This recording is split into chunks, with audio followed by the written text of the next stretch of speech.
time. It's time to start. Okay, go live. That should do it. There's this unknown delay between when I start and when I stop. By the way, oh, we're waiting for me? Why?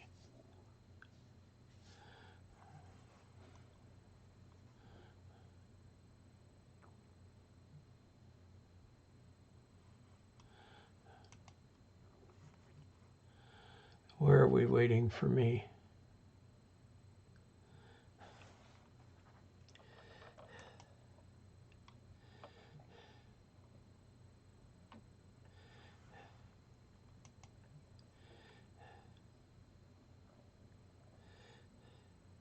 There we go.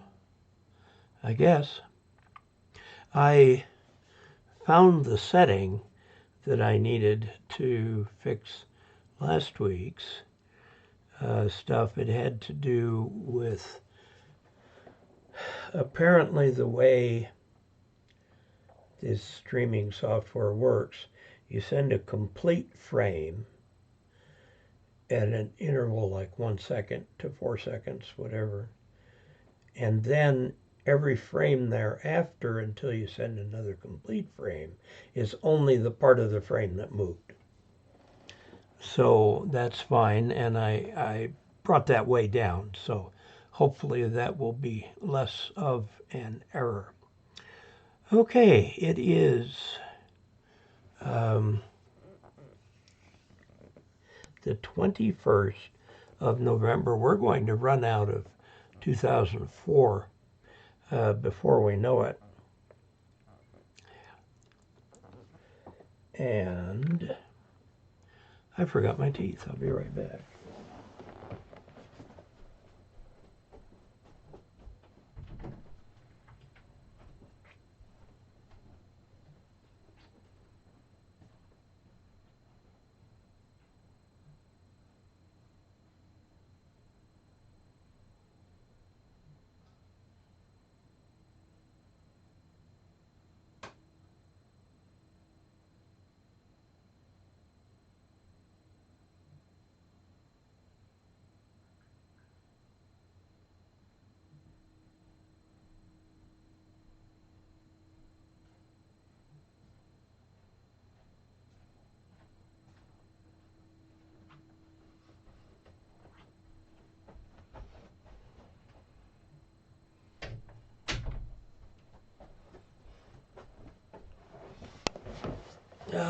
There we go. That's a little better. Okay. It says from Doug Dry, good evening all from Doug, KD4NC in Kennesaw, Georgia. 43 degrees. Fall is happening. That they talk about being taken care of in the California area turned out to be it's going to follow the jet stream up and over us. So we won't see much of it here. Our plan for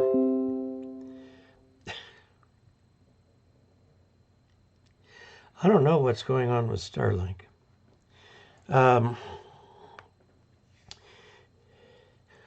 So we won't get much of that weather. It'll come here when it gets here, if we have. We're all hoping for a wet winter because we are a little low. The water that flows out of Colorado goes down the, ready for it, Colorado River. And that ends up in Lake Powell and in Lake Mead. So all that Lake Mead stuff and everything it feeds to Southern California comes out of the Colorado drainage basin. The stuff further north, well, that's a whole different story. So let's see. Bill Myers, KE0OG, good evening, Dave, and all Augies from northwestern Wisconsin, where it's currently 43 degrees. At least the snow that we received last night has melted away. That's good. Terrence, 2 Echo Zero India Papa Kilo, hi from London. Hope you're keeping well there. 32 degrees Fahrenheit there, or 0 centigrade. So as I understand it, and you correct me if I'm wrong, which I probably am. I've only been to London a couple times. It does not tend to snow a whole lot in London. And you go further north and you get plenty of snow. So I hope the audio is still working. Good evening all. Let's see, Pedro Marias, K6MIL. Good evening, Dave. I'm grateful you are in my life. Enjoy your Thanksgiving holiday. We intend to. We are going to go to Moab and take the RV over there for a couple days. Let the neighbors look after the house. Now that means that I won't be on next week. So I'll set that live stream up for the first Thursday in December. Okay, Big John's Ham Shack. Hey, Dave, how's things going? Oh, they're going pretty well. Francois La Coursier. I took 1/4 of French at UCLA. That's 50 years ago. So I don't remember any of it. He says I can hear you good. Jesus Freak 73 from Nova Scotia in Canada. Jeff Schreiber, hello Dave from Canada. Great series. Chuck Schreiber, good evening Dave and all Augies. N5 KVO from the hill country of South Texas. Beautiful evening, 53 degrees. Mark French says hello. Jesus Freak says 2004. Did I say that? 2024. Yeah. Dr. JC, Doc Ruckus. You mean, oh, okay, yeah, well. Whatever I said. Hi, David and fellow Augies from AC3EK. Harry in Middle River, Maryland. 41 degrees cloudy with the threat of rain. Jesus Freak buffering badly for some reason. I don't know. I made this change in the setup. And I'm not going to try and mess with it now for fear I'll break it. Okay. Who cares? Lake Mead, etc. Let's Go radio stuff. Well, that's the direction from which we get our water. So, John Ward, hello Dave. This is John from W3OJ.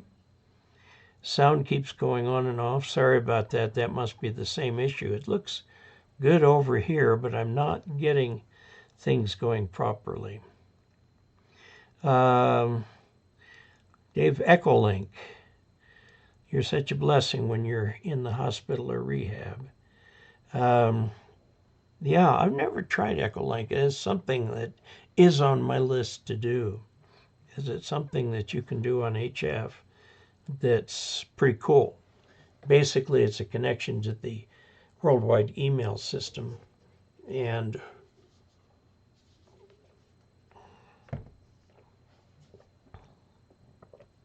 a lot of people who are in yachts at sea use it. Missionaries in wherever they may be use it. It's fairly popular. Pedro, audio problem comparable to last week.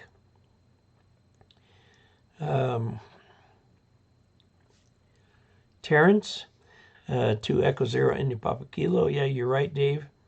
Had our first snow last week. Within 2 hours it was gone and clear. But it's true, we get very little snow. Eric the Wrench. Dave, what is a Bisquare antenna? P.S. Like the hair. I've been offline for a while. Oh, yeah. Well, I don't know what I'm going to do with it. It's just hanging right now. My wife keeps hinting at a ponytail. I don't know that I've got enough hair because this part up here just doesn't come down far enough. Anyway, okay, Bisquare antenna. Let's look it up. We'll go to the screen and we'll open this and we'll look up Bisquare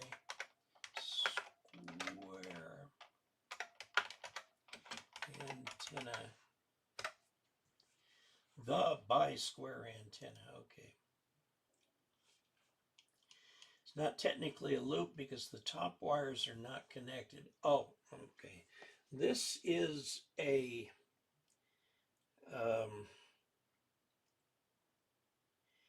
wave antenna. It's a wave antenna. Comparably simple to build, most often for 10 meters. Essentially, it's an array of 4 half-wave elements. The feed point impedance is high, and a quarter wavelength matching section will usually give an adequate match for 50 ohms. Now, note that the direction of propagation is forward and backwards in equal amounts. Okay, if you terminate this in the characteristic impedance, which it says like here, 3,000 ohms, here, it will cancel the backward reflection and all you get's the forward reflection. These are very large antennas and can be built to top telephone poles or something like that. So if this were 40 meters, this would be 66 feet, this 66, 66, 66, okay, with the direction of radiation that way. If you terminate this in the correct impedance, you have basically a rhombic, although a rhombic is usually quite a bit bigger. So here's the picture down here that shows the directional pattern. Okay, all sorts of weird ways of doing it, lots of different. So it's a precursor. I think what I'm going to say is it's a precursor to a rhombic. Okay, let's see.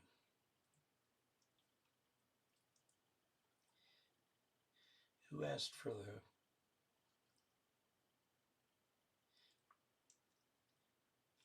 John from OJ, sounds audios.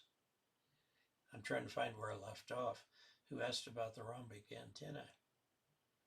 Oh, Eric the Wrench. Francois, of course, here, after quitting and coming back, it's okay now. Not buffering now, was just at the beginning. Good now, good. Hope it continues. It's supposed to be HD. Charles KE0OG. Hello from Henley, Missouri, where it is 39. Justin Roth, hi Dave, just wanted to say hi, and also that you greatly influenced me to get a ham radio license. Thank you so much. It has enriched my life. Be well. KE2 Golf Juliet. No, thank you. I spent a little time yesterday over at the house of a family from church, and 2 of the people in the house, the oldest, who's 20, he'll be off back to college here pretty soon, and then his mother have got their license, and his father wants to get one. They've got their technician licenses, so I set them up with a Redivus 2-meter 440 mobile rig that they can put in the house. They've got a power supply for it, and they've got some coax, and I gave them a J-pole. So maybe we'll hear them on the air initially, and the way to get into ham radio is to dive in. So thank you, Justin, for the kind words. Doug Dry, no buffering here, 5x5. Justin Roth, sound and video fine now. Mike Hurley, you're coming in great here in Delaware, and 3SBA. Jesus Freak looks like an unfolded, folded dipole. Yeah, sort of. The thing to remember about that Bisquare antenna is that it is not a derivative of the dipole. Each side is a full wavelength long. And what happens is that the wave propagates down the antenna, and because of the spacing and things like that, it also radiates up. Now, then, half of the signal is reflected at the open point, just like an open end of a transmission line, and so re-energizes the antenna in the other direction. So you get a bifolder, whatever, Bisquare pattern to it.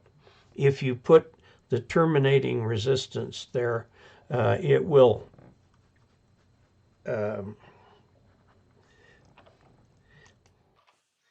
cause it to go in just one direction. I'm just going to look. Studio. Okay. And search across Rhombic. Okay. The mighty Rhombic, the king of antennas. This is where it's all explained about how the thing works. There was a time when it was very popular, but the problem is that it takes 3 or 4 acres to put one of these up.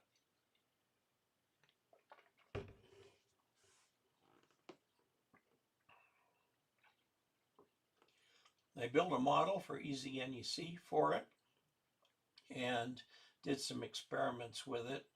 And you will see, if you go to this video, which is Ask Dave number 128, it will explain about the wave antennas.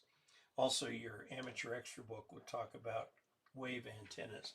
So as opposed to a dipole, yeah, most antennas in the world are derivatives of dipoles, like Yagi's, loops, things like that. But the wave antenna works on an entirely different principle. And basically the thing is a long impedance match between what comes in and the impedance of free space. And it just pushes waves along this way. And as a receiving wave comes on in, and you're not going to be able to see my hands do their thing if I don't have the correct screen on.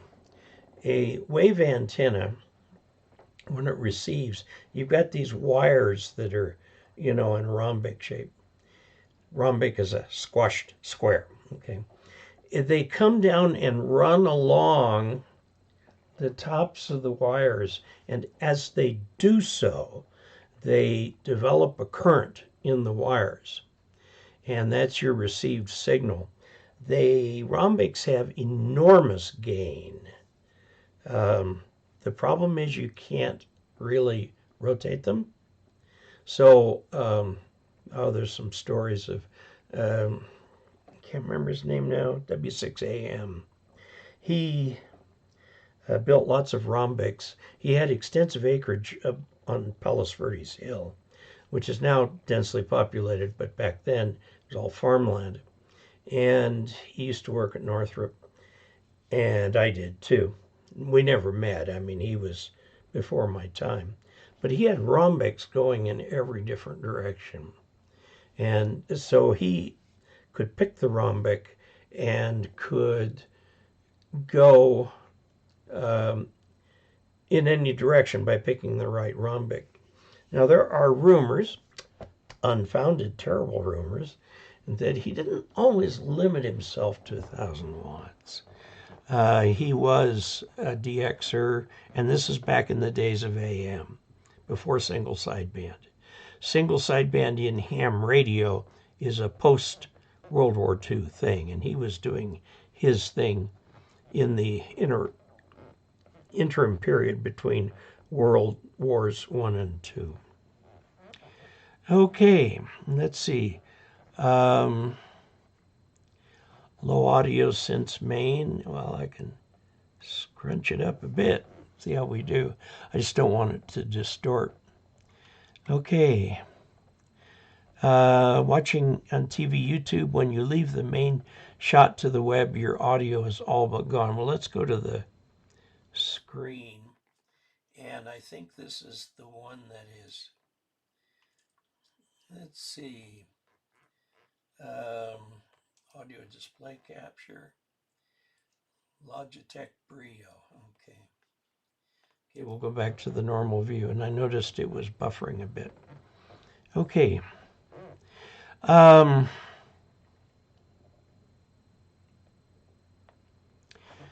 6B down on the web view. Sorry about that. Each one has a different microphone. Low audio since main, audio 6 dB down on web view. Let's go, that's the screen. And what am I using for this? We'll try that right there. Okay, and Bill Meyer, KE0OG, adds $10 to the chat revenue and asks this question. Thanks for all the amateur radio information and advice. By the way, what happened to your "So What Did Jesus Really Say" videos? The answer is that I started them and did a few.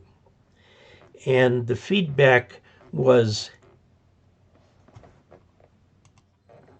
the answer is that I started doing them, I did a few, and the feedback was nil. I think I got like 6 subscribers. Now, am I not following my own basic guidance of persevering?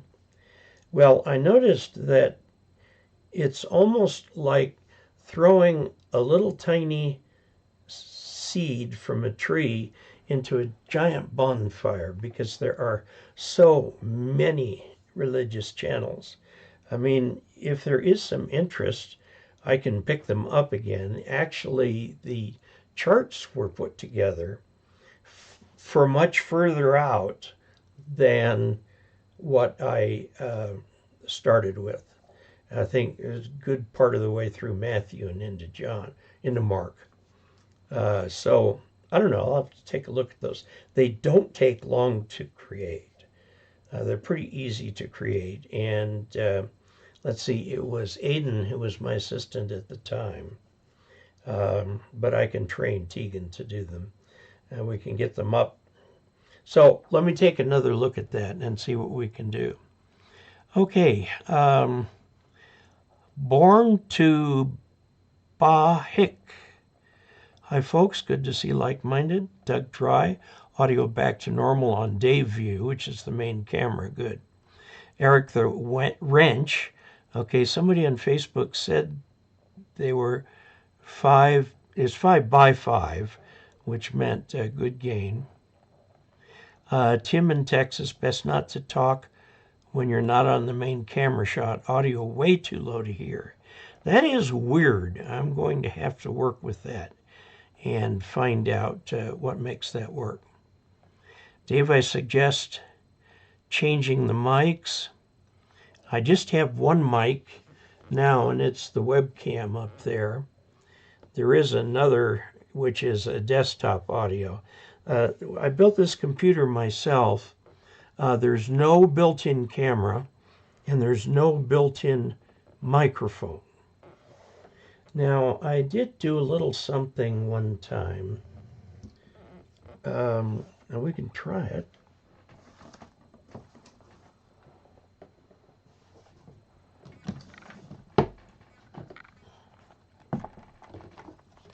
The new microphone I got from Rode comes in 2 cases. One of the cases holds the 3 mic units.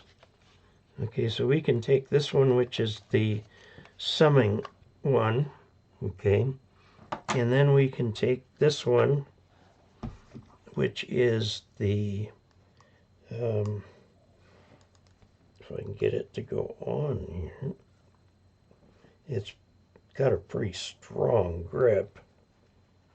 See how this works.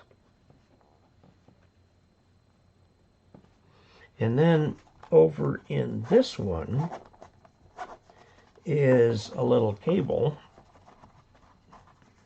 that allows you to connect to your camera. It's just a little stereo plug. So I'm going to plug that into the receiver. And that's power. Yeah. And then plug this into the computer. And then push the button to start it going through. Now I need to, this is I'm going to call it line in. Okay. Line in. Okay, there we go. Okay, now I'm using this little microphone here. Tell me how it works. Okay, because I think I did this one time before and it seemed to work okay. You can see now it's properties for the audio input. It's the microphone from there. Oh dear. Input capture cancel. I'm not getting the new device. Line in. Okay, here's line in. This is from this little microphone right here. And hopefully that is something that you can hear. So give me a little feedback on what I will call the Rode audio, R-O-D-E. It's an Australian firm that makes these. They're really cool. It's got two wireless units so that two people can be on this at the same time. So I don't know if that made it go down. I've got the thing turned up as far as it goes. Advanced audio properties. Yeah, let's see. If that thing works, let me know, and I'll use it. Tell me if it's loud enough, if it's better quality than the other one. I can always change it to mic in and see what happens. Okay, let's see. Two mics overloading. There's only one mic active at a time on all of these. I've got 1, 2, 3, and the screen, just the 4 video inputs. Okay, let's see. Greetings from St. Croix, Virgin Islands, from KP2CY. RS says, Happy Thanksgiving, Dave. Sound is low when you switch to your computer screen. It's 57 with 69% humidity in Camarillo, California.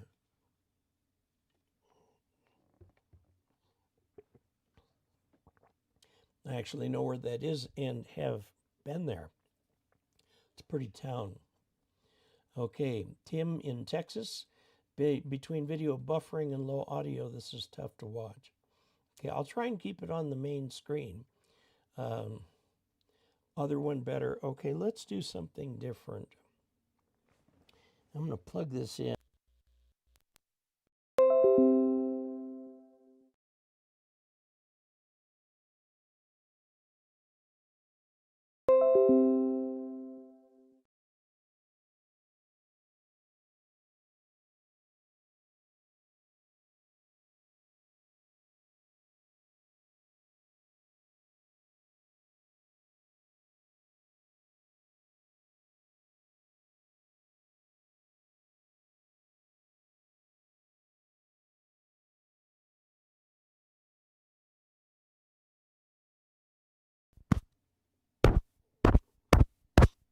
Okay, now that's the mic itself going into, and I'm telling it it's a microphone. Tell me if it looks to me like you might have to sneak your audio gain control up a little bit, because this is only going to the top of the green area and it's going into the brown area a little bit. I can kind of show you what that looks like. Let's go to the screen. Okay, I hope that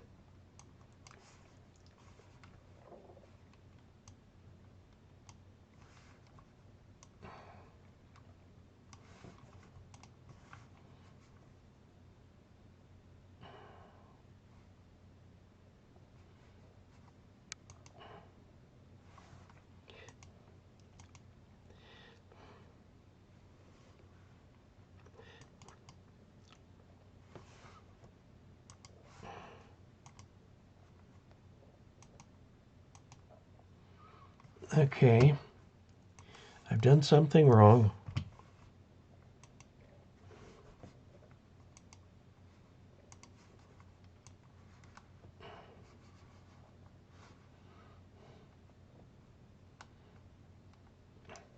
Okay, I've done something wrong. I'm not sure just what, but tell me if this is okay. No audio, no audio. Okay, well, I can go back to the other one. Let's see.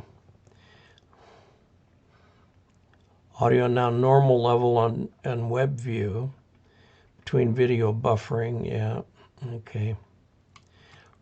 Dan in South Dakota. Question on a 1-to-1 current balun made on an FT240-43 core, usually called just a 43 core, with 18 AWG winding. How much power can that handle? SSB and or digital? It depends. Okay, now I know you're not getting.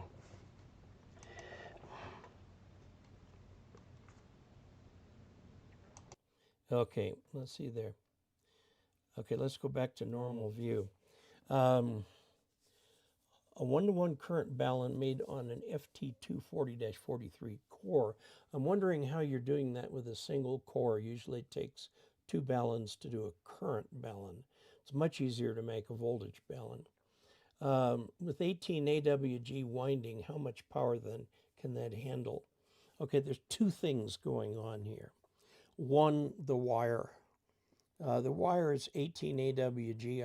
I wouldn't push more than about 500 watts through that. Okay, because you'll heat the wire.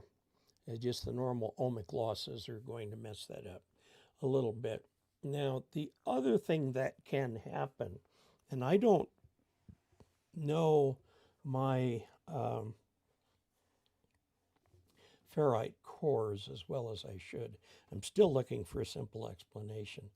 But because there's multiple kinds of cores and they do different things, they have different frequency responses and so on. And they're all available pretty inexpensively. Okay. What was I going to say? I was going to say something just absolutely terribly important. Oh, the other factor is the magnetic core itself. This is a strange kind of thing to contemplate. In a capacitor, when you put in too much voltage, it comes up against its voltage limit, and then it will arc through the dielectric, and you'll destroy the capacitor by doing that. So all capacitors have voltage ratings. The ones you really need to pay attention to are the electrolytics. They do make high voltage capacitors that you can use in amplifiers and things like that. In fact, I bought some of them to do an antenna experiment where I needed a high voltage capacitor. Now, remember that magnets, on the other hand, deal with current. Okay, and when you see the B in Maxwell's equations, that's referring to current and magnetism. The other, and this is very strange. Okay, a capacitor with too much voltage will blow out.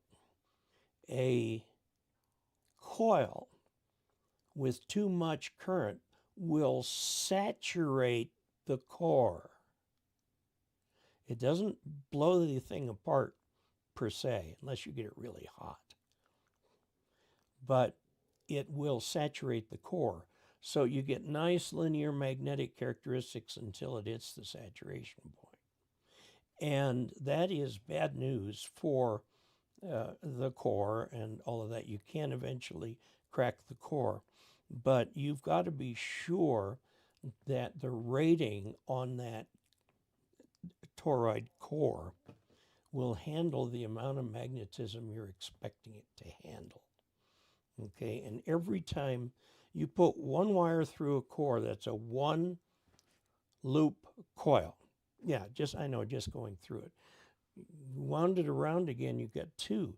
you put that to 5, 10, or 20 there, and you're multiplying the amount of magnetism in that thing by 5, 10, or 20. So at some point it will saturate. And when it saturates, it will cease to work as a transformer. Now, one of the nice things about that is generally when you unsaturate it, you're okay. I mean, you haven't blown it up. Although I should have. Okay. How does he not know this is virtually no audio?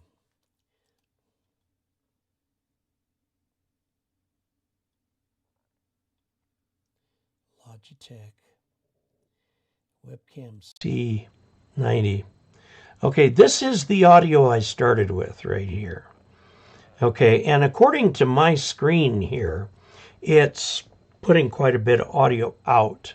Now, I don't have a thing that I can review here to, on the YouTube page, because I'm looking at OBS and the YouTube, and so I'm seeing this long delay that gets from the time I say anything until the YouTube there. That's supposed to be for buffering. Supposed to be. Okay, now let's go back here. 1-to-1 current balun. The answer, I'm going to say, you can make a lovely voltage balun with a single core, but I really do think that it would be better to have a, you normally need 2 cores for a current balun. Now, the difference between the two is that with a voltage balun, remember it is unbalanced to balanced. Okay, at the output terminals, the voltage is the same, okay, on either side. Now, for a lot of things, that's very useful, like dipoles and stuff like that. Now, a current balun doesn't care a hoot about the voltage. The voltage on the 2 sides could be wildly different, but the current that appears to be going through the balun stays the same, okay? So I know the MFJ 2010 reference station antenna that I had, I'm going to move, I think, to the ARRL end-fed half-wave because 2010s, you can't get them anymore. So, but it actually uses a current balun to keep the current because it's off-center and it doesn't want to mess with the current flow. Okay, the voltage is kind of going to be what it's going to be. Okay, Larry Fields, good morning from Manila. Had fun month, typhoon on my birthday. No damage, but 4 typhoons in a row.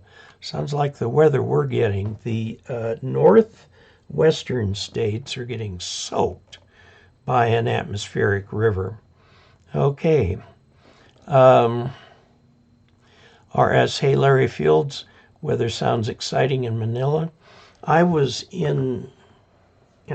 outdoors when a typhoon hit where we were working. I was a Mormon missionary over there. My companion and I, when we saw a piece of roofing tin go by horizontally, we thought, this is not the safest thing to do.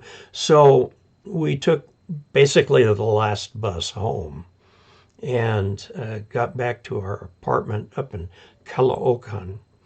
And we had been tracking down in Tondo, so we were down amongst the people. Those are the poorest of the people in the Philippines. Tondo averages 1 foot above sea level, so it's forever a swamp, and it's got no drainage, got no sewage, it's a pretty nasty place, but people live there because they can squat for free. Getting clean water is an issue, but anyway, what was I going to say?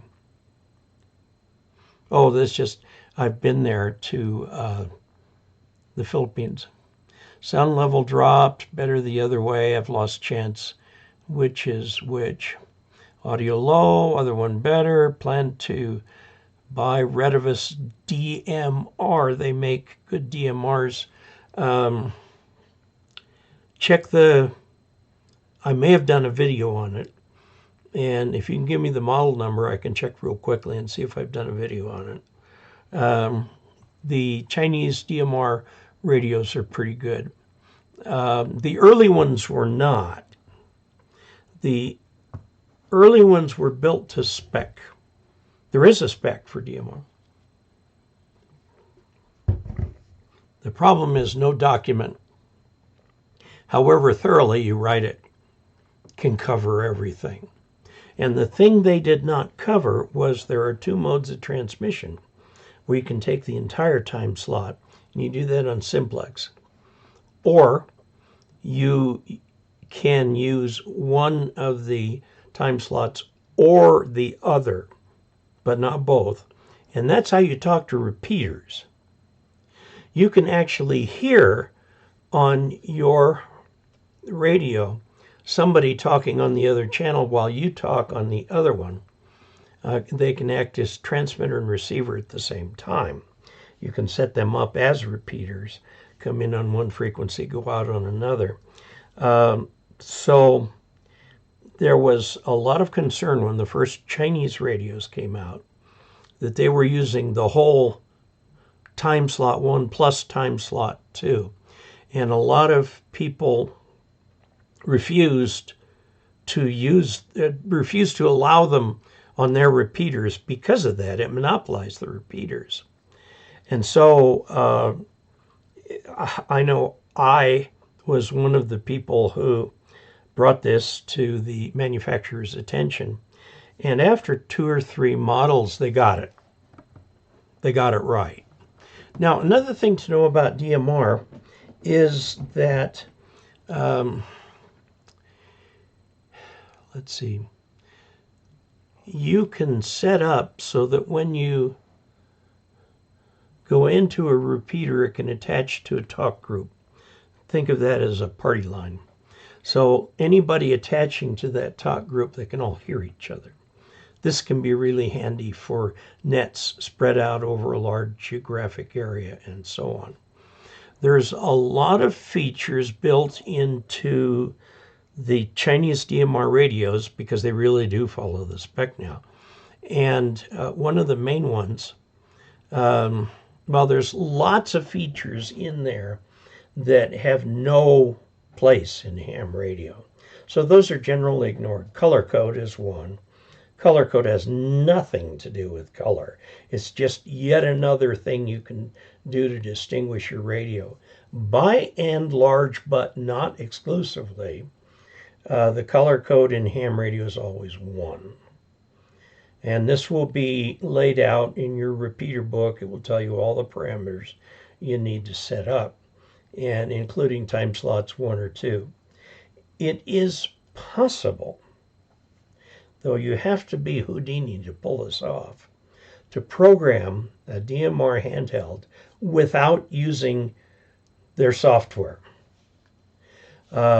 Now, Chirp, I think they're getting close to starting to pick up some DMR radios, because for every channel, you have to have all these settings in there.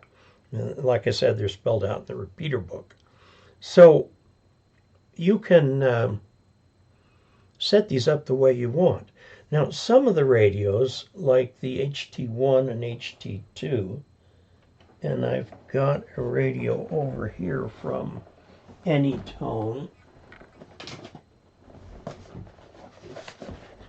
This is an Anytone DMR radio. I received it in the mail by surprise. I didn't know it was coming. I've not yet given it a thorough review, but this is the Anytone right here. These radios have very good features. Now, there it is. Now, when you get into DMR, you can also get into things like hot spots and stuff like that. It's a whole world unto itself. Okay, this is a DMR radio. Now, this, if I connect it to an outdoor antenna, can talk to the DMR repeater in Grand Junction, which is about 80 miles away. But it's a great big valley between us. Okay, so it's really easy to get into it. Uses Kenwood style mic and charging cord, and you can also charge it from using the USB-C right here. Now this, like all DMR or digital radios, they are also FM radios.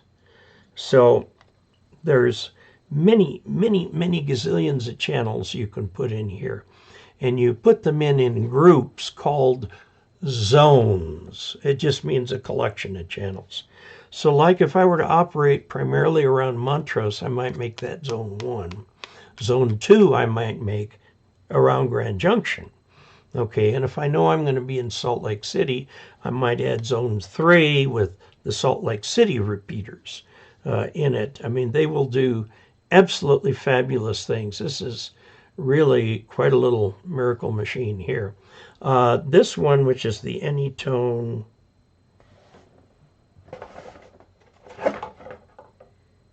AT-D168UV.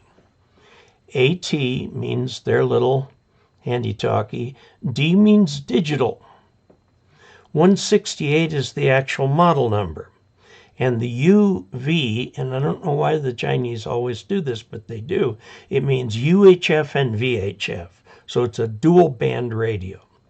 Now, most, not all, most amateur radio DMR stuff is on 440, or the 70 centimeter band. There are a few on 2 meters, but you don't see many of them. And the reason for that is historical. The first DMR radios that were brought into the ham world were by members of the Motorola Ham Radio Club. Now, Motorola makes the handy talkies for police, fire, rescue, medevac, whatever, you know, and they're all DMR. So, or P25, and this will do that too, I think. And so I have heard anecdotal stories of first responders programming their radio to handle all their work, and then just by switching to a different zone, suddenly it's a ham radio. And it is unfortunate that these radios cover much more than just the amateur bands. They will cover a wide variety. They cover the 155 megahertz local talk frequencies for the sheriff and so on. They won't follow trunking.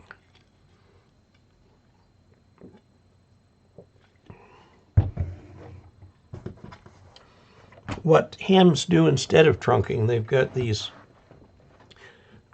links to a central server somewhere where each repeater has an internet connection to there, and then they'll send their voice traffic back and forth and so on. It works. It's very cool. Okay, audio low, other one better. Plan to buy Redivis DMR. Okay. Now, if you find yourself wanting to get the Anytone, these are not terribly cheap. I strongly advise you to purchase them from what is it? Connect Systems. Let's see, DMR.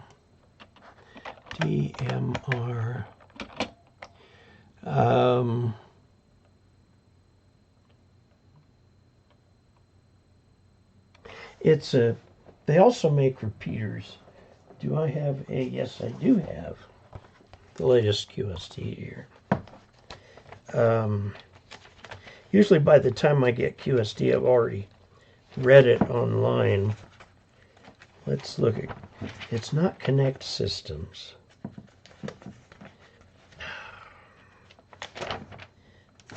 Well, let's look in the index here.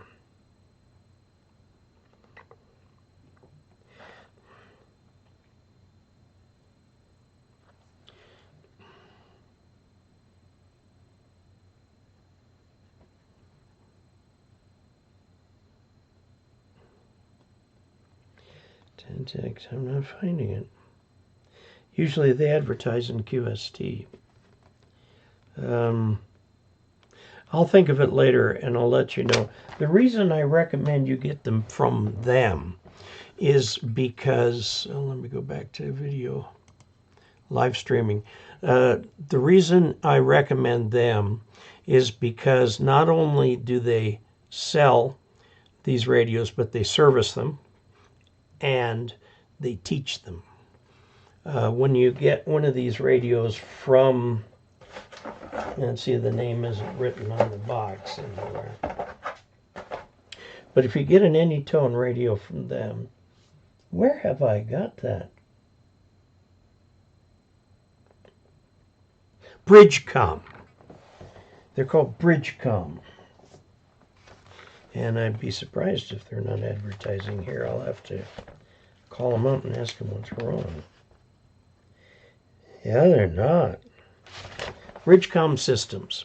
That's the URL. Bridgecom, C-O-M, systems.com. They have what they call their DMR University, and you get it free with your radio, so you get training. Now, if you have problems with the radio, they'll take care of it. Whereas you can get these radios from anybody because the Chinese do not understand the concept of exclusive importer. They just don't. They made an agreement with MFJ to be the exclusive, or Zygu made a deal with the MFJ to be the exclusive distributor of Zygu equipment in the U.S. And then they promptly went on selling it everywhere else. And, you know, MFJ had really committed to this to service them and so on. Now, if you buy your DMR or your Anytone radio from, say, Ham Radio Outlet or DX Engineering, you don't have that. Now, you can purchase the DMR University. It's about $100. You can purchase that from Bridgecom Systems if you want. But there you go. Anyway, I just wanted to talk about the radio. Baofeng makes DMR, which they sell through another company. Okay, Baofeng sells its own handhelds, FM, but they put this through Radioddity. Radioddity sells Baofeng's DMR stuff because Baofeng knows more about DMR. They were the first Chinese company there. So, okay, I'm not sure where we are. That was good. Pepito. Audio came up great. Now, do you have videos on basic antenna theory? How basic would you like to get? Maxwell's equations? That's the most basic you can get. Unfortunately, that requires graduate level differential and vector calculus to deal with those equations. Actually, Maxwell put together 21 equations, and they used quaternions, which is a somewhat useless concept. And Maxwell found a way using operational calculus to, you've heard of integral, differential, there's also operational calculus to reduce that to 4 equations. And pretty neat what he did there. And actually they should be known as Maxwell/Heaviside equations. But anyway, enough for that. Antenna. What's an antenna? Usually it's a piece of wire in the air somewhere. Could be a pole, could be aluminum tubing, could be whatever. Almost all antennas in use by hams are derivatives of the dipole. A dipole means only a half wavelength long piece of conductor. Okay? You have to make allowances for the thickness. You really do. The standard equation you see, which is half wave is 468 divided by the frequency in megahertz, will give you the length in feet.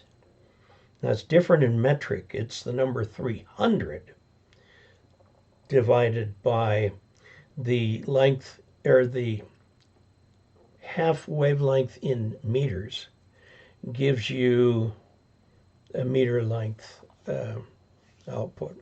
No, 300 divided by the frequency in hertz gives you the output in meters for a half wave. Now, a lot of people historically have thought that the dipole meant something that was fed in the center. No, it's too restrictive. A dipole can be center fed, off center fed, or end fed. And I like the end fed ones. I didn't think I would. I got one from My Antennas to review. And lo and behold, I was stunned by the performance of that antenna. It was fabulous. I hung it as an inverted V in the backyard, like it kind of hinted you should do in the instructions. And man alive, the bands just came alive with that antenna. And so I'm a advocate of end-fed. Now, when you do end-fed, you've got to work against a counterpoise of some kind. You need something. It's like you can't step up a ladder if you don't have a ladder. Okay, if you get my meaning. You got to have something to work against. You push down on the ladder and you go up. Well, now, in a center fed, or even off center fed, you've got the two halves of the dipole opposing each other, and you get a nice balanced input. When you do it at the end, you've got a transformer. Its ratio of turns is 7 to 1.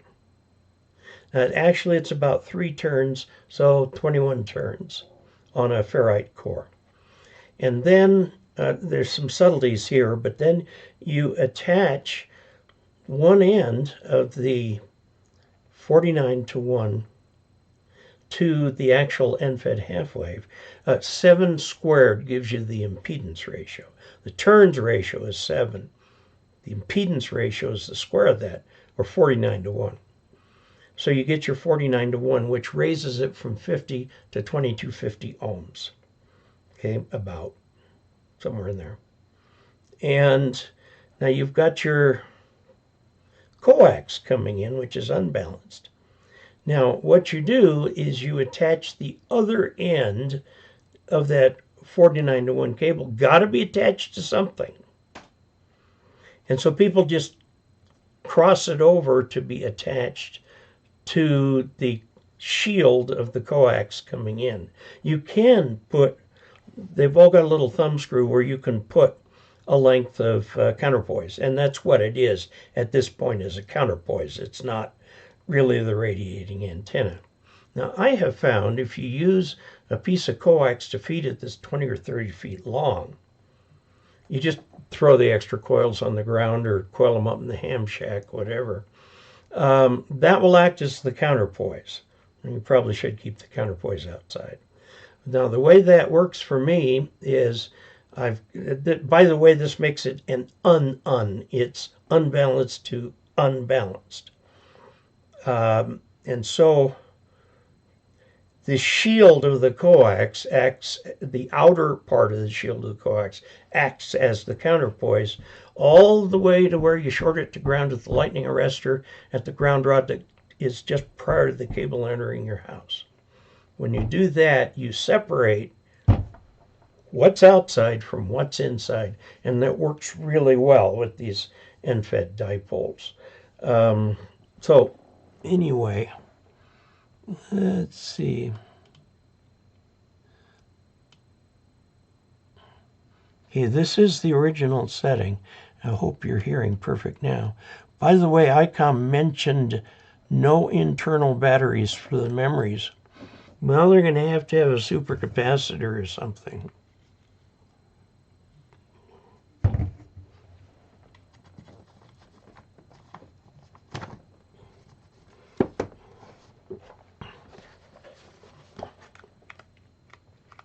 This is the ICOM full-length manual. This is the full manual. And let me look at battery. Okay, memories.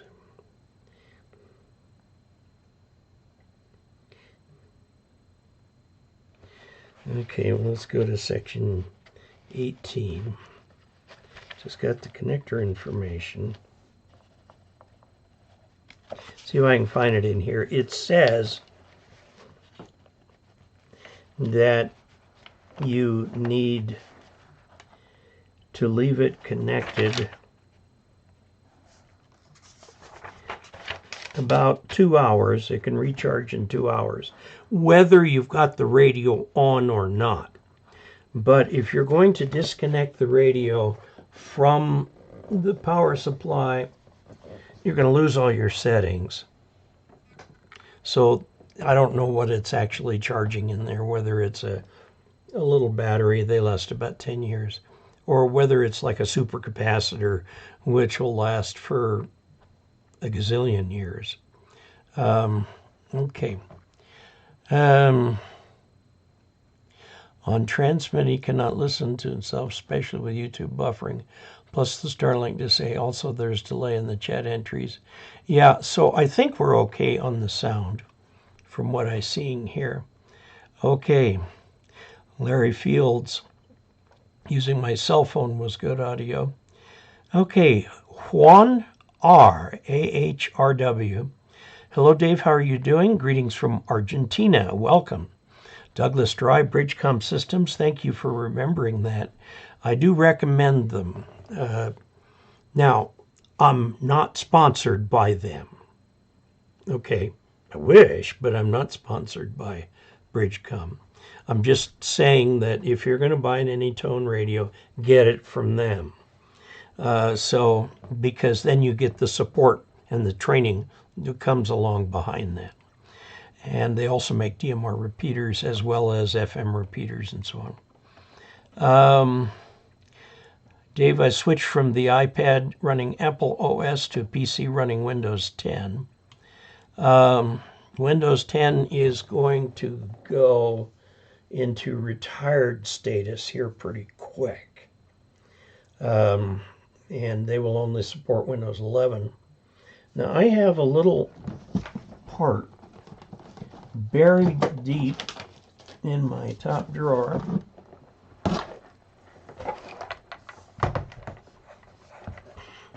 See if I can even find it. The reason that my main computer here won't go to Windows 11, it won't automatically upgrade to Windows 11, is because I do not have a certain chip in there that's got some sort of a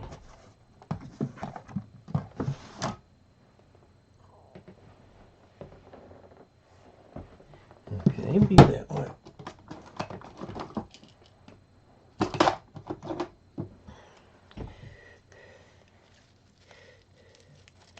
See if I can get this open.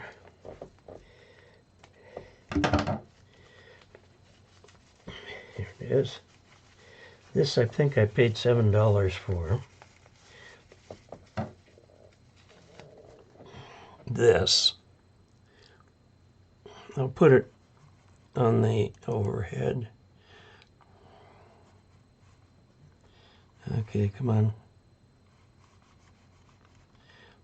The overhead. All right. This right here is a little chip. You can see it plugs into something on the motherboard, and this is supposed to be the security chip that my computer lacks. My motherboard was a little bit out of date. I mean, it works fine, but I've got this. The problem is there are two problems. One, I don't know. Okay, there are two problems. One is I don't know where to put it. When you open up the computer, look at this marvelous motherboard. The motherboards are getting so small these days. And And there's some place this chip goes in, and it provides that security device that when I try to check my computer for Windows 11, it says everything's copacetic, except you don't have this. So what I'm thinking is that if somebody can tell me where it is, I'll put it in. I'm not afraid of working on the computer. The other thing that I need to know, I am not absolutely sure that you can put new wine into old bottles. Okay. I read something that kind of vaguely made me think that if I put that in, the computer would pretend it's a brand new computer, because all the files that have been saved on it have been under Windows 10, etc., etc., etc. So I'm not absolutely sure of that, and I need to ask a computer geek about that. Okay. Bridgecom. Sounds good in the PC. Watched all your videos about 80-meter dipoles. Where would you suggest I cut for? Am I only interested in phone? About 75 meters. About 3.8. If you're a general, maybe 3.9. And I want to warn you about 80 meters. I stay away from 80 meters. 80 meters is wall-to-wall nets. It's a bunch of old people, and there I am talking about myself, I guess. A bunch of old people have been on that frequency for 35 years, and that's their breakfast net frequency, and it's a closed net. You can't come in. Now, there are other nets that I've experienced that will say, "Hello, Dave, come on board. Nice to see you. Now, Jack, over to you." Well, they never come back to me to give my input. So that's frustrating, as you might imagine. I just don't like 80-meter sideband. I just don't. That's why I say when you start your ham radio odyssey, start on 40 meters. Because 40 meters will give you a much better experience on CQing. And remember what... see if I've got one here.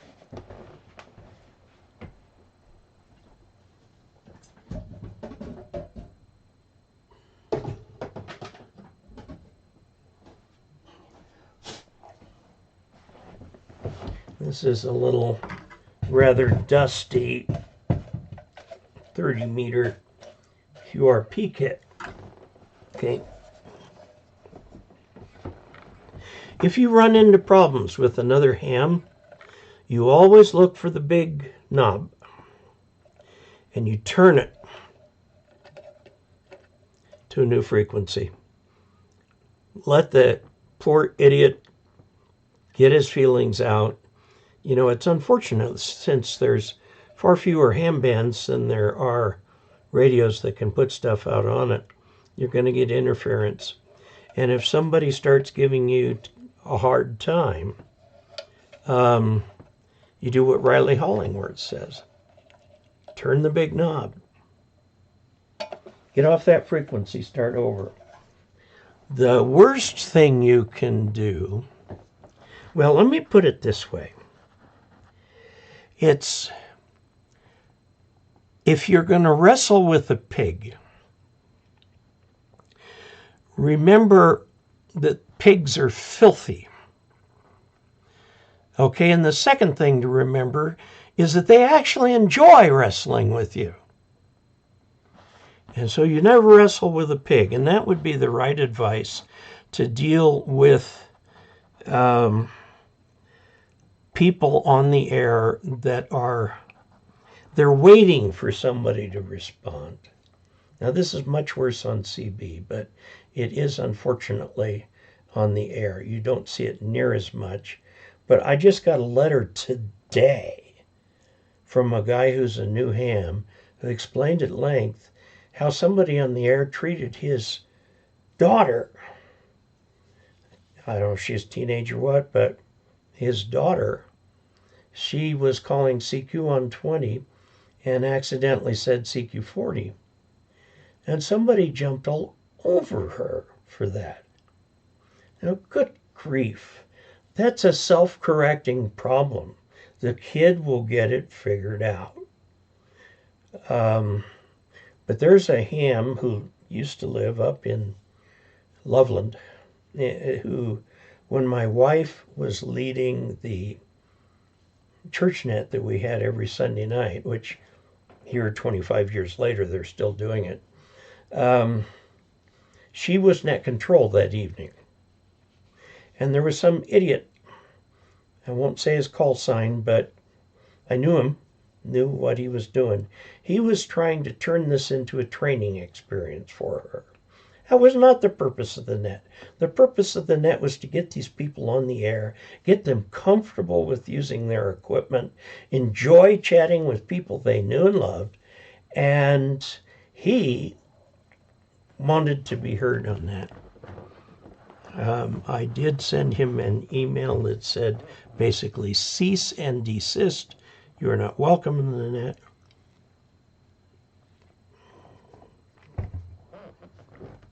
He died a while back. I saw his call sign in the silent key section of QST. Okay, let's see. Dave, why do you use 1-to-1, 1-to-4, 1-to-9 ununs? What's the difference? The thing an unun will do is change the impedance. Now, in a lot of cases, you might want to use a 49-to-1 if you're going to end feed a dipole. 9-to-1 just doesn't cut it. 1-to-4 only takes you up to 200 ohms. There aren't many things in ham radio that are 200 ohms. 1-to-1 you would use balanced or unbalanced to balanced, like for example to center feed a dipole. Now, ideally and according to all amateur best practice, you're supposed to feed a dipole with an balanced to unbalanced transformer. Now the problem with doing that is that they're heavy, they pull the wire down, stuff like that. So I just connect the inside of the coax to one side, the other side of the coax to the other side. There's an insulator in between, of course, and leave it at that. And I have never had a problem with that creating RF or anything like that. So I'm not a believer in the 1-to-1 balance. Now, some people will do a coiled coax, about 9 turns of something, and that will keep the RF down. But I bring all my cables down here to an entry panel that is grounded and has all the lightning arresters on it. And so that grounds the outside of the cable. There's 3 connectors in coax. There's a center conductor, then there's the inside of the shield, and there's the outside of the shield. And it is possible to send RF up through the coax and have it try to return via the outside of the coax. And that is what the unun is supposed to keep from happening. Actually, you'd need a balun in that case. And a lot of different ways of implementing that function. Now, I go with the simple balun because they've always worked for me. In fact, one time when I was still in the Air Force, I was working K5BSA, which was a special call sign for Boy Scouts of America Jamboree. And I was helping set up that station and get it run. And these guys had stretched out an 80-meter antenna that, well, 80-meter antenna is 132 feet long. So from one building to another with the center, and he had this balun he was so proud of. We couldn't get it to tune. Now, he had to leave So as soon as he left, I climbed up the tower, took the Balun out, connected the wire straight, went back down, and it tuned right up for me, and I had lots of QSOs. So there, anyway. Anyway, you use the 1-to-1, 1-to-4, 1-to-9, either Unun, Balun, or Balbal, it can be that too, to change impedance, to match impedances. Radio, ham radio uses 50 ohms a lot. And the transistor radios we have, like my ICOM 7300, is 50 ohms out. Now, if you have a tube radio, the 50 ohms isn't so important. You can use the Pi network to tune your radio into just about anything. In fact, there were some people who said they'd actually loaded up their bed springs. For those of you who don't remember bed springs, if you're over about 40, 45 years old, you remember bare bed springs. But when you go to transistor radios, they're current driven, and you need to get the right ratio of the current to the voltage. Now, the ratio of the voltage divided by the current is the impedance of the system. And maximum power transfer, you've got to get impedances to match. So this brings up antenna tuners. Antenna tuners tune the combination of the antenna and the feed line to 50 ohms.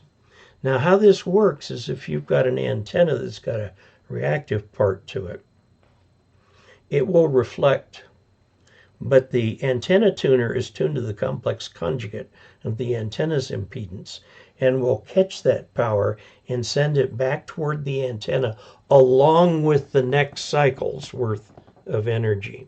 So you get this ping pong back and forth. If the mismatch is not large, the ping pong doesn't matter. If the impedance match is high, it very much does matter, and you'll find tables in the antenna book and the handbook that show if you have this SWR, this is the percentage that you're losing in heat, because you've got this round robin of this thing bouncing back and forth. Now, if you've got a antenna that's 1.5 to 1, what it's doing is the return power is going all the way back into the output transistors, whereas it is out of phase. And so it's bucking that. Now, the transistor can handle that to a point. Now, note that all of the reflected power is dissipated as heat in the output transistor. So all radios nowadays come with a small tuner. Usually they'll tune up from 25 ohms to about 150 ohms, which is a 3-to-1 range. I recommend using that because even that small amount of reflected power, you can send it back out toward the antenna. It will help. Does the same thing on receiver. Okay, so I hope that answers RT3S, yes. Where do you think the Chinese radios are designed? You got to understand the Chinese culture. My first wife was born in Taiwan and very much steeped in the Chinese culture.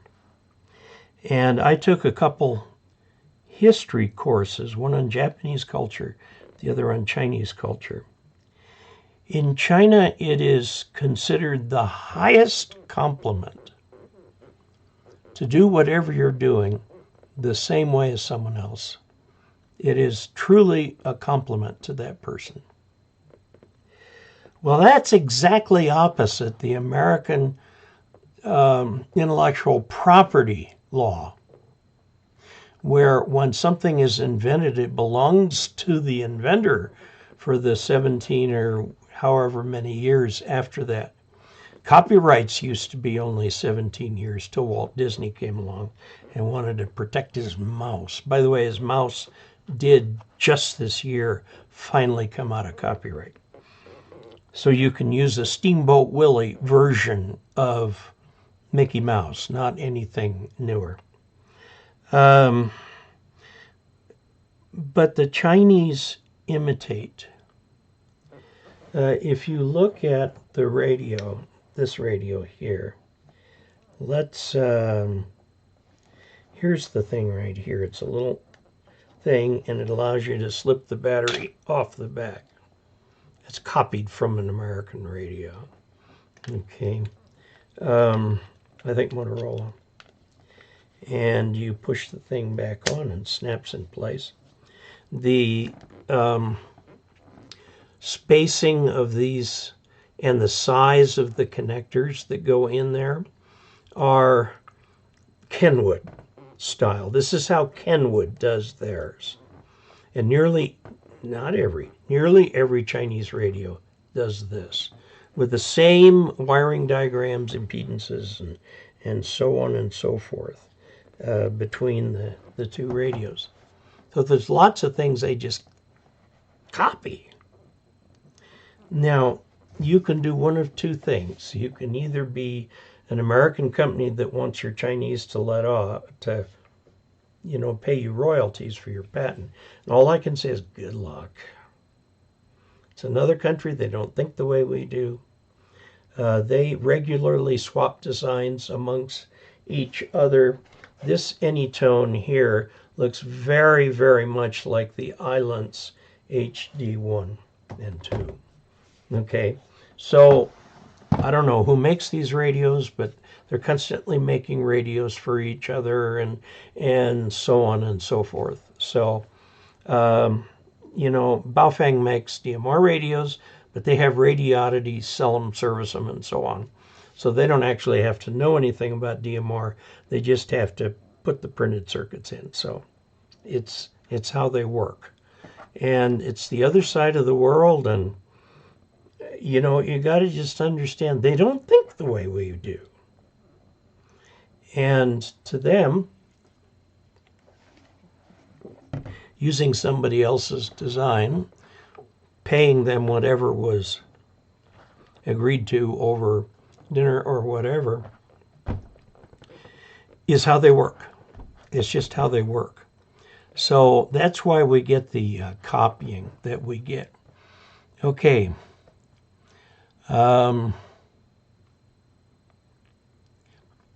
Where are they designed? Where are they actually designed? In China. I remember 40 years ago, I heard that Boeing was going to, when China was opened up under Richard Nixon, they wanted to do work for America. And Boeing asked them if they'd like to put some fuselages together and then ship them in parts to Everett, Washington, where they were doing everything. And the Chinese agreed with one caveat. We will give you a bargain basement price to build these fuselage pieces, actually less than the cost of production, if.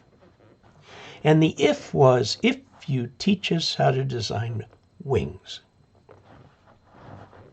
And Boeing agreed. And so Boeing is building complex and complete aircraft these days, mostly to satisfy their domestic market. Remember, they're 4 times as large as us in population size. And so their transportation system is full of high-speed trains that are copies of the Japanese trains, and except they got a lot more room to cover than we do. They're building solar farms like crazy, wind farms like crazy. They're building coal-fired power plants because the renewable stuff isn't there yet. Can't do it. So you get your base load from the coal-fired. And, you know, now they're starting to not only invest in batteries like Tesla's, but copying them. And they'll put a different name on a different case, whatever. But They do design there. The Chinese are not where they were 50 years ago. They have advanced tremendously. If you go to any American university that has a doctorate program, find out about who are the doctoral students. And this was true 50 years ago when I was thinking of going down that road. They're either East Asians or Mid-East Asians, the Indians. A lot of Indians, a lot of from China, from Taiwan, Japan, although Japanese universities are to the point where they don't have to send their students abroad anymore. So they're coming over here and they're going home with PhDs in what they're doing. And what they're doing is exactly what they're being told to do.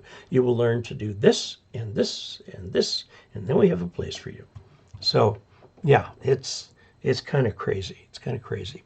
Now I'm going on. I'm going to go over here. I think I've got to build some kind of desk riser now that I'm accumulating equipment. Yes, I did one of those for the same reason. On my cell, I listen many DMR, many worldwide users at DX1 ARM. I have Fusion FT2DR and FTM 100DR. Doug Dry, Bridgecom is running $100 off Black Friday pre-order special, the D168, which is this one, is $200. And that's a whale of a good price for a very competent DMR handheld. Agoraphobic Adam, Dave, thank you for your recommendation for a 25-watt radio being a BTEC 25x2. It's been a great radio for at least 2 years. Good. From HO4 PC. Techno City, the 80-meter guys all tell me I need an amp. That's because they all use amps. You know, if you read the regulations, you're supposed to use the minimum power required to maintain adequate communications. Now, in a lot of cases, that means way less than 100 watts.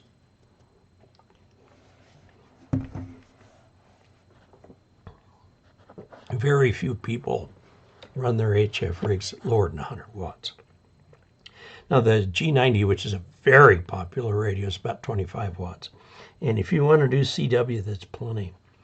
Now, the guys on 80 meters use amps because all the others use amps. And these old tube amps, they not only amplify, but they distort the signal. There's a certain hollowness to the signal. And if you listen to it on your radio, it sounds different. If they switch the amp off versus switching the amp on, it's a different sound. Now, the ARRL is trying to fix that because that's actually distortion of the signal, and it will splatter. Okay, now this is one of the reasons I don't like 80 is because there's a lot of people, and the reason they call it 80 meters is because they're all 80 or 90 or whatever, and they got their way of doing things, and by golly, they ain't letting anybody else in. So I avoid 80 meters. In fact, I really dislike the attitudes shown on 80 meters.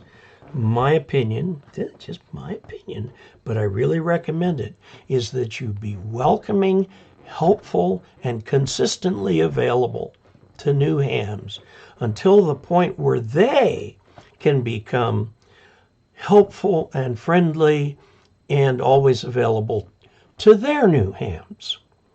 Okay.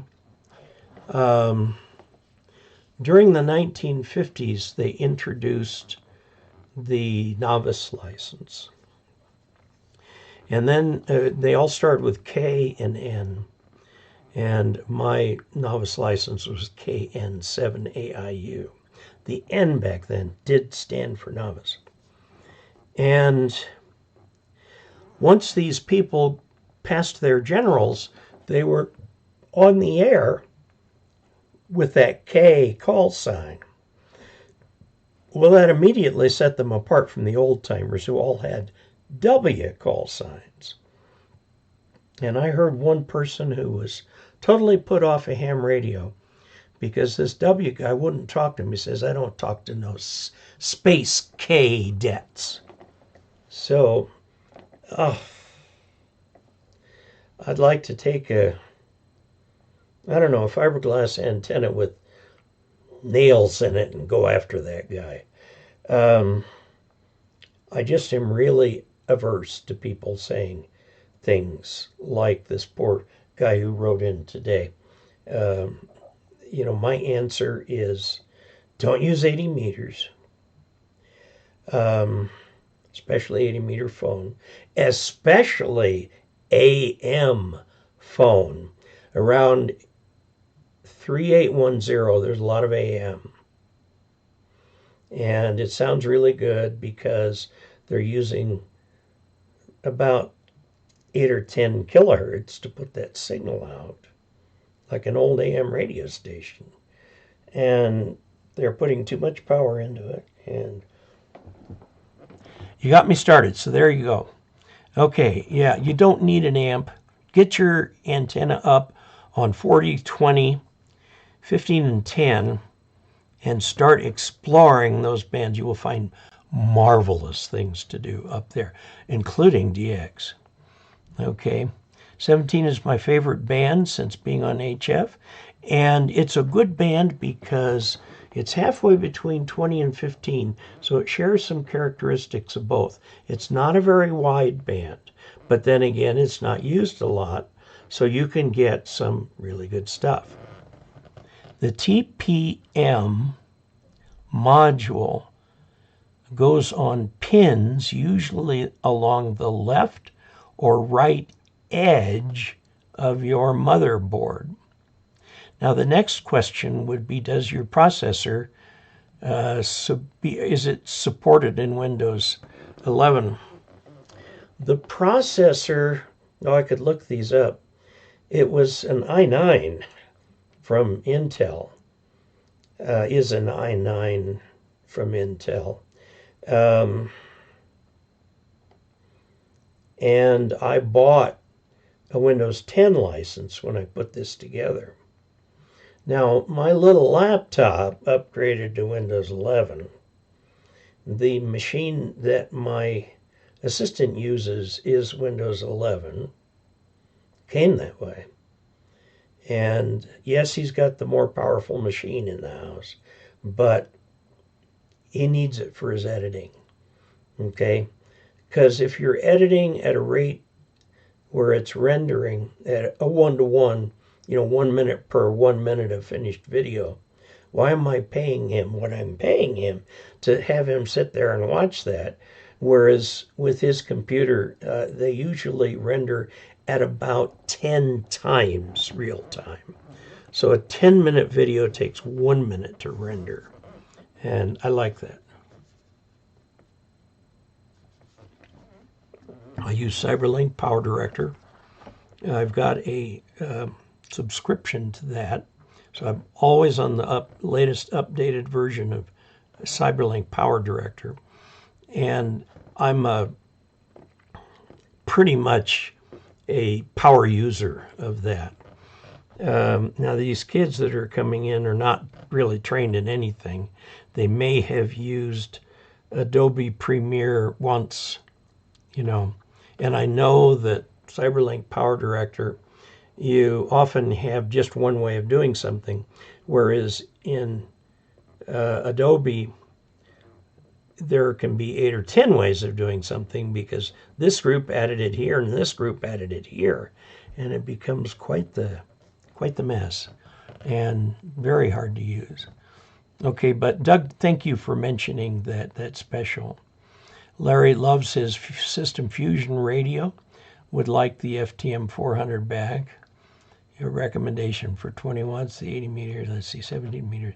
TPM module, it goes usually along the left or right edge of the motherboard. I will look for a space to put it. I may get some pictures and put them up in a quickie. By the way, I am doing shorts now. So there are shorts. This is one thing Tegan wanted me to do. My old ham Elmer's mentioned a paperclip can be an antenna. Yes, and if you're doing a fox hunt on 2 meters, you can just hang a paperclip out of the antenna connection if it's a BNC connection, and just hang the paperclip there. You have very, very, very little gain. Can take into account the fact that a radio is very near you. I prefer a time difference of arrival system, which is like equally easy to build. Okay, thank you, Harry. Larry, let's see. Harry, can you email me that piece of information right there? AskDavid@arrl.org will get to me immediately. Good evening, Dave from Tim, K4TEP. James, KI5EB, Pigs Waller. Yeah, they wallow in the mud. I love it. Kwang Sito. Hi, Dave. Which model power supply do you use? Saw a video where you spoke about it, but can't remember which one. Think it was 50 or 60 amps. The reference power supply is the Samlex 1235M. Okay, it's still available from DX Engineering. It has meters on it, so you can see how much current you're drawing and so on. See what the voltage is. The one that I'm using for my amp, MFJ 4275 Mike Victor. Okay, and that is a 75 amp power supply. Now, one of the problems with these mobile radios, 2-meter radios, that can be used as your base radio, is that they'll put out like 80 watts. Let me tell you, you don't need 80 watts if you've got a rooftop antenna. 20 will do. So turn it down to the 25. If there's a repeater who just can't understand you, yeah, crank it up, but then crank it back down. Good evening from K4TEP. Pigs Waller, yes. Spoken like a true farmer. Hi, Dave. Okay, the model of the power supply, don't feed the trolls. Yes, that is true. Okay, I guess the chat disconnected for a bit. So if I have a tuner, can I use 75 ohm coax? I have right here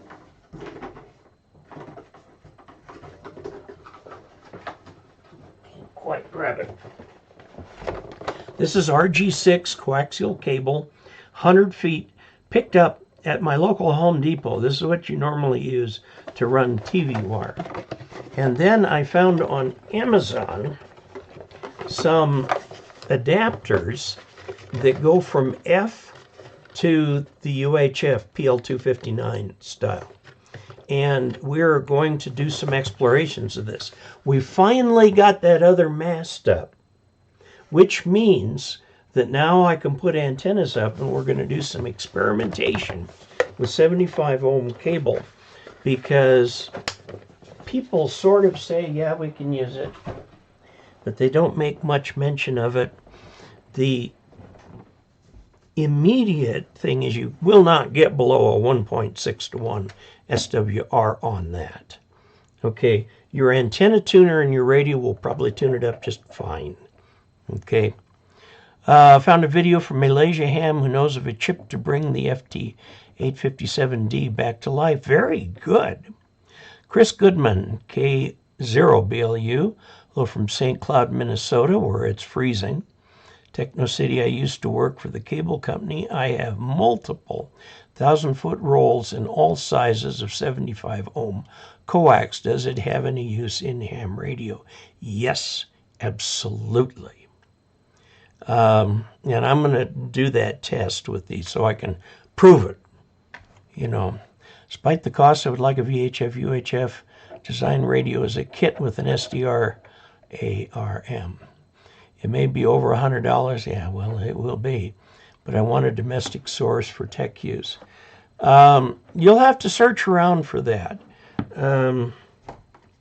When you can buy a UV5R for $15, it's like, why? But there are places that do the kits.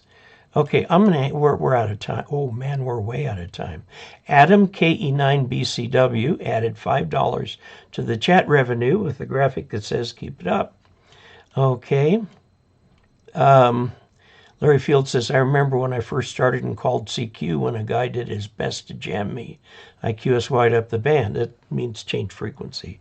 Yes, good thing. You know, like I said, don't wrestle with the pig. You get terribly dirty, and the pigs like it. And Chris Goodman has put $10 into the chat revenue. Thank you, Dave. Have a happy Thanksgiving. And I say that to all of you, too. Is that an icon amp behind you on the table? No. No. Back over here, this is an Ameritron amp. And a matched power supply for it. So, be nice to have the ICOM amp, but they're very expensive. You're paying for the name. It's like buying a Harley-Davidson motorcycle. 2/3 of what you pay for it is for the little decal that says Harley-Davidson. The other 1/3 buys the motorcycle. Are there better motorcycles than the Harley? They're all over the place. But people want the Harley. It has a unique and I believe even patented sound. And by the way, the reason all the new Harleys do not have chain drives, because chain drives are actually kind of noisy. And they wanted to reserve all their noise spec for the engine noise, including the exhaust noise. So they went to a rubber belt on that thing. Very interesting, because they're almost perfectly quiet. So they had more dB to put into that distinctive Harley sound. Okay, so next week we will not meet. It is Thanksgiving, and I wish all of you that a wonderful Thanksgiving. In America, this is the beginning. Thanksgiving is the official beginning of the holiday season, which runs through New Year's Day, January 1st. So December is the holiday season, by and large. And I'll have to look at bringing back some of those What Did Jesus Really Say videos. And by that, I really mean what the scholars say Jesus said. They've translated it from the original Greek. And they take into account the fact that people who wrote this were probably primarily Hebrew or Aramaic speakers. They're just really good stuff. Okay, thank you, thank you, thank you. I built my current HF amp for $80 in part. Well, very good. Congratulations. It used to be the only way you could get one. So, 73 to all, and we'll see you in December.